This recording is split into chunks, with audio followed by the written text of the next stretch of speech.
Welcome to Research Talk. I hope you are enjoying our journey together on understanding phenomenology.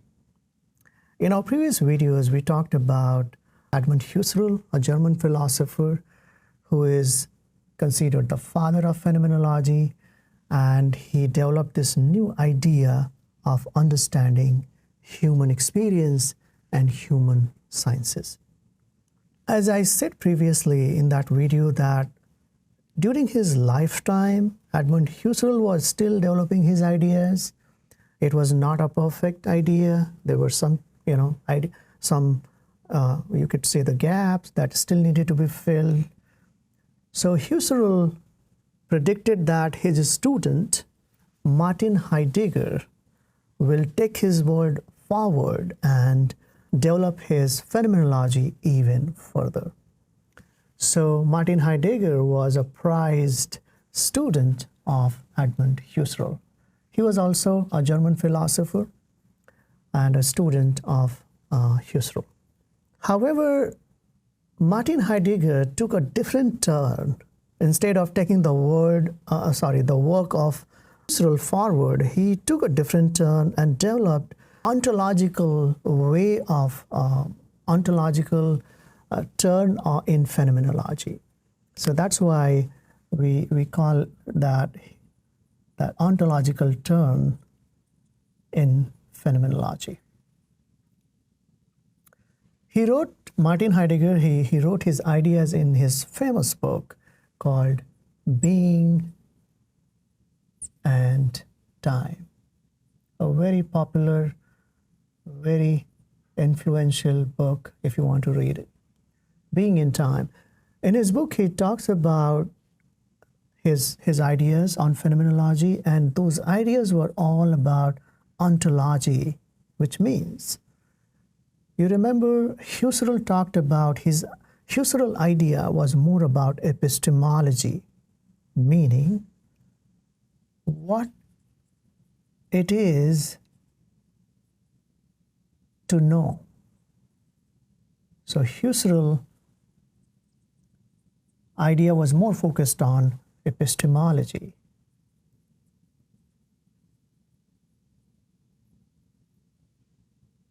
Martin Heidegger, he did not focus on this thing. He focused more on to be, and that's why we call it. He gave an ontological turn to phenomenology. So Heidegger focused on not on what it is to know, but what it is to be. What it is to be.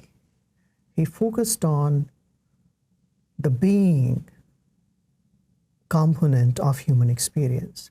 What it is to be a professor. What it is to be a carpenter. What it is to be a teacher.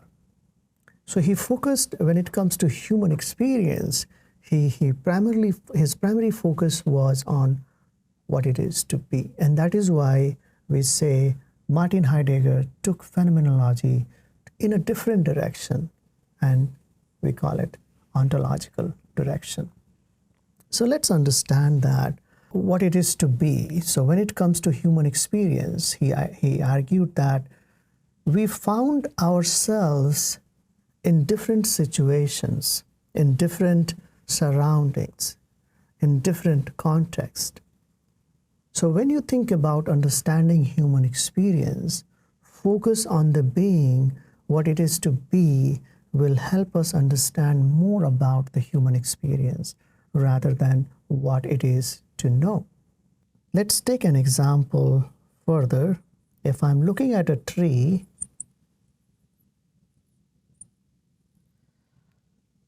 Heidegger argued that the phenomenon that I'm observing is not lying here in this relationship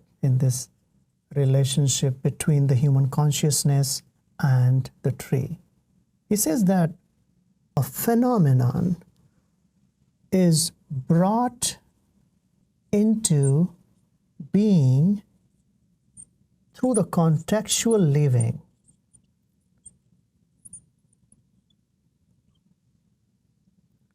Contextual living. So Husserl was a mathematician. This is another interesting thing to remember. Husserl was a mathematician, meaning that he was trained in the Cartesian philosophical ways of understanding, so more sort of a scientific inquiry method.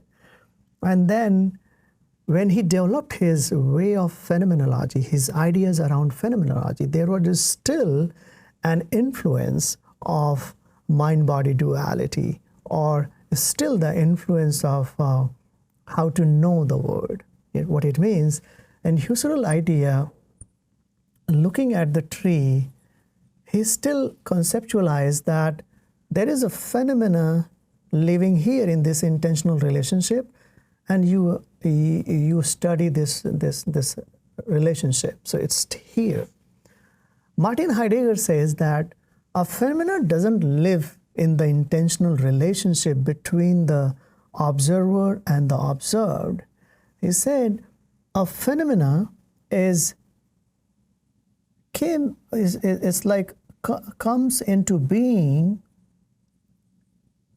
through contextual living, again in the context of human experience.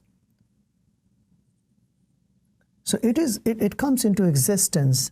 It is not lying here between the intentional relations. It comes into being through our contextual living.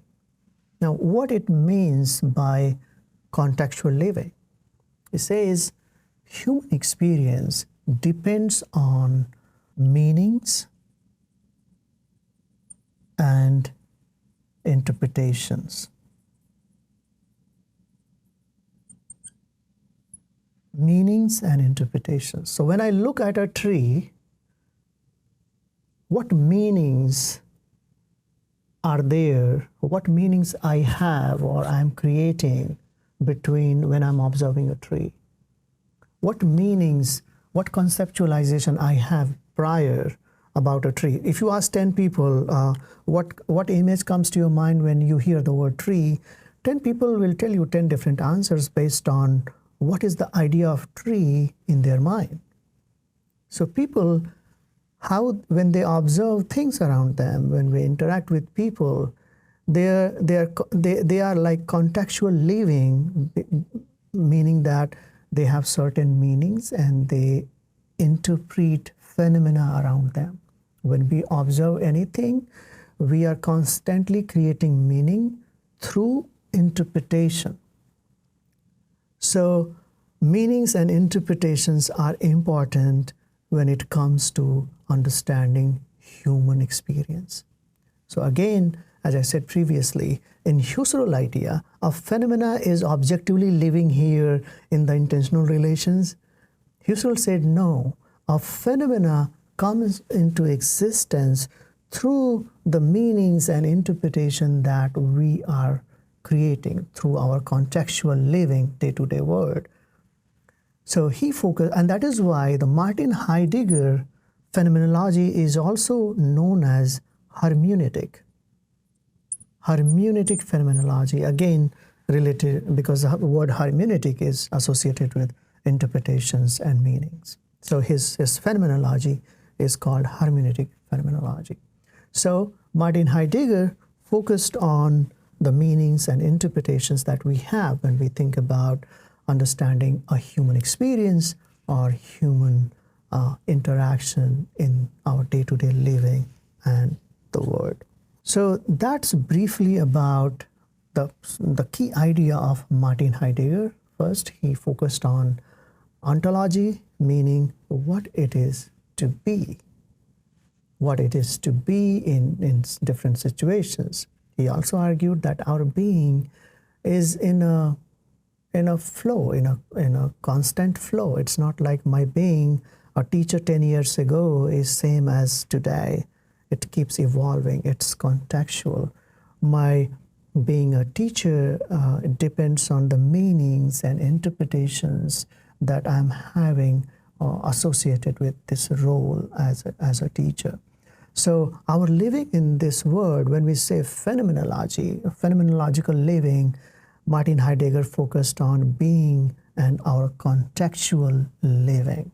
So he focused more on the context, he focused more on the meanings and interpretation that we are making in our day-to-day life, in our day-to-day understanding of the world, in our day-to-day interaction with the people and object around us. Another interesting thing about Martin Heidegger, historical thing, is Martin Heidegger was a German. Husserl was a Jew.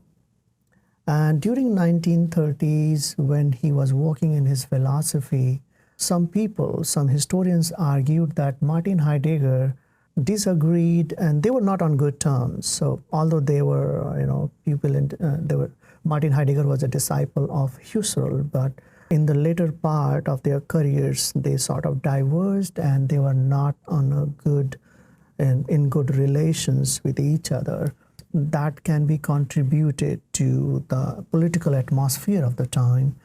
At that time, a Nazi was sort of gaining power in Germany, and Jews were persecuted. So Husserl found himself kind of sidelined in the German society. So some people argue that political climate created this thing, and some people argue, historians argue, that Heidegger was a sympathizer of Nazi party.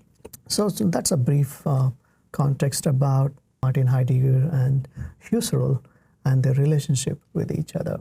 So I hope this video gave you more context and understanding of the second most popular phenomenological philosopher, Martin Heidegger, how he gave a new turn of ontology in phenomenology. In the next video, I'm going to talk about another interesting and popular phenomenologist. His name is Merleau-Ponty, and he was a French philosopher. So we'll learn more about how Merleau-Ponty contributed to the philosophy of phenomenology. Thank you very much, and have a good rest of the day. I'll see you soon.